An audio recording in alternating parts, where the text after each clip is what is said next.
សួស្តីអ្នកទាំងអស់គ្នាថ្ងៃនេះយើងនឹងមកនិយាយអំពីតារាស្រីចិន4រូបដែលនៅតែជាជំរើសកំពូលរបស់ផលិតករស្របពេលវិស័យភាពយន្តនៅចិនកំពុងប្រឈមមុខនឹងវិបត្តិខណៈពេលដែលឧស្សាហកម្មទូរទស្សន៍និងភាពយន្តរបស់ប្រទេសចិនកំពុងប្រឈមមុខនឹងដំណាក់កាលដ៏លំបាកបំផុតមួយ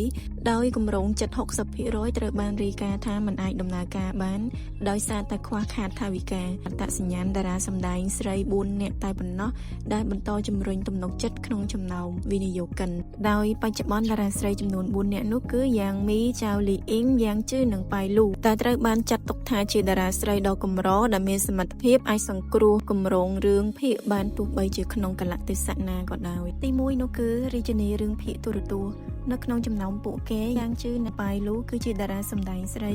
ដែលមានភាពលេចធ្លោសម្រាប់ភាពញឹកញាប់នៃការចេញស្នាដៃរបស់ពួកគេនៅក្នុងឆ្នាំ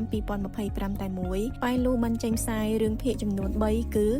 Ford, Moonlight, Mystic និង Northward ដែលគ្រប់រឿងសុទ្ធតែទទួលបានលទ្ធផលល្អអ្នកជំនាញក្នុងឧស្សាហកម្មបានបង្ហាញថានៅពេលមួយប៉ៃលូបានទទួល script រហូតដល់80ដើម្បីជ្រើសរើសខណៈពេលដែលនាងប្រហែលជាមិនអាចត្រូវបានគេចាត់ទុកថាជាតារាសម្ដែងលំដាប់កំពូលទាក់ទងនឹងបច្ចេកទេសប៉ុន្តែស្នាដៃរបស់នាងតែងតែជំរុញការពិភាក្សាការទស្សនានិងការផ្សាយពាណិជ្ជកម្មយ៉ាងខ្លាំងនៅឆ្នាំ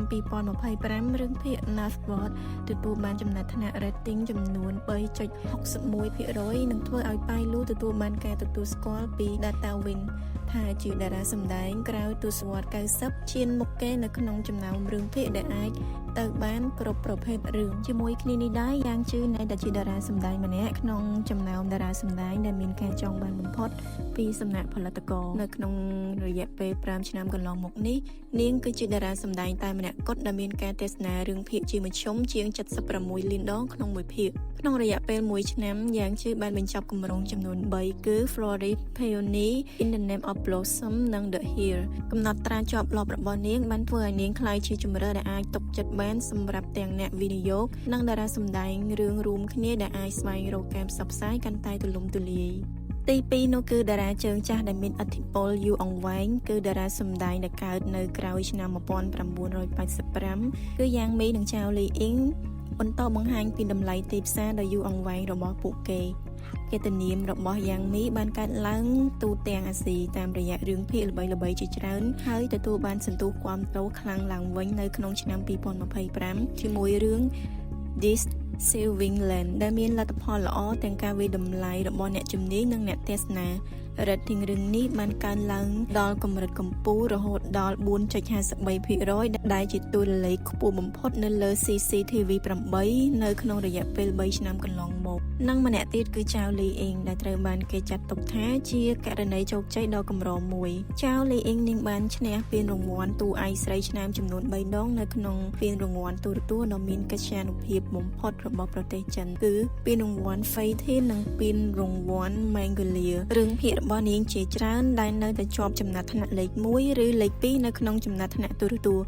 ដោយមានអ្នកទស្សនាជាងមធ្យមលើសពី50លានដងនៅក្នុងមួយភាគជាការពង្រឹងតំណែងជាតួឯកស្រីដែលគួរឲ្យទុកចិត្តបំផុតមួយនៅក្នុងឧស្សាហកម្មនេះខណៈពេលដែលតារាល្បីៗជាច្រើននៅលើនេះកំពុងប្រឈមនឹងភាពអត់ការងារធ្វើហើយដោយសារតែការផលិតមានការពន្យាពេលមានតែតារាជំរុញការលក់សម្បត្តិនិងចំណាត់ថ្នាក់ rating ដូចជាតារាសម្ដែង4នាក់នេះតែប៉ុណ្ណោះដែលមានអ្នកប្រជែងដណ្ដើមយកហេតុអ្វីបានជាចៅលូស៊ឺនិងលាវអ៊ីហ្វៃមិនត្រូវបានរាប់បញ្ចូលជុំវិញរឿងរ៉ាវនេះបានបង្កឲ្យមានការជជែកវែកញែកដោយសារតែមានមនុស្សជាច្រើនបានសួរនាំថាហេតុអ្វីបានជាតារាល្បីៗដូចជាចៅលូស៊ឺនិងលាវអ៊ីហ្វៃអវត្តមានតាមពិតចៅលូស៊ឺត្រូវបានបណ្ដាផលិតករពេញចិត្តយ៉ាងខ្លាំងជាពិសេស Tencent Video ដែលនាងទទួលបាន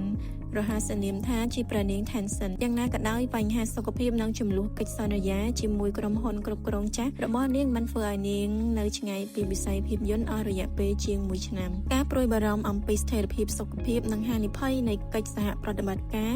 បានធ្វើឲ្យចៅលូស៊ឺក្លាយជាជម្រើសដែលមានហានិភ័យខ្ពស់សម្រាប់វិនិយោគិនការដកខ្លួនកន្លងមុខរបស់នាងពីរឿងភាគ The Lover ត្រូវបានគេរាយការណ៍ថាបានធ្វើឲ្យមានការខាតបង់សម្រាប់ក្រុមផលិតកម្មដែលប៉ះពាល់ដល់ទំនុកចិត្តបន្ថែមទៀត ចំពោះលាវអ៊ីហ្វៃនាងនៅតែជាតារាដ៏មានឥទ្ធិពលម្នាក់ហើយត្រូវបានជាប់ចំណាត់ថ្នាក់មួយក្នុងចំណោមតារាកំពូលទាំង10ដែលត្រូវបានគេពិភាក្សាច្រើនបំផុតក្នុងរយៈពេល3ឆ្នាំកន្លងមក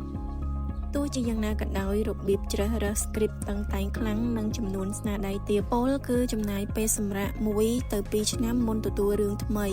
បានកំណត់ភាពតាក់ទាញរបស់នាងនៅក្នុងឧស្សាហកម្មតែបច្ចុប្បន្នត្រូវការប្រសិទ្ធភាពនិងផលចំណេញឆាប់រហ័សក្រៅពីតារាស្រីលំដាប់កំពូលទាំងនេះតារាវ័យក្មេងភាគច្រើននៅតែពឹងផ្អែកយ៉ាងខ្លាំងទៅលើ script រឿងជាងគេឈ្មោះតារាដើម្បីធានាបាននូវភាពជោគជ័យតារាស្រីដូចជាយូស៊ូស៊ីនវ៉ាងឈូរ៉ាន់និងឆាន់ឌូលីងទទួលបានការទទួលស្គាល់លុះត្រាតែត្រូវបានគូផ្គងជាមួយនឹងតួនាទីសមស្របនិងសាច់រឿងដ៏រឹងមាំនៅពេលដែលរឿងភាគខ្លីៗបន្តកើនឡើងឧស្សាហកម្មទូរទស្សន៍ទម្រង់វែងរបស់ប្រទេសចិនប្រឈមមុខនឹងសម្ពាធកាន់តែខ្លាំងឡើងដែលធ្វើឲ្យតារាស្រីដែលអាចសង្គ្រោះគម្រោងទាំងមូលនេះបានគឺមានតម្លៃជាងពេលណាទាំងអស់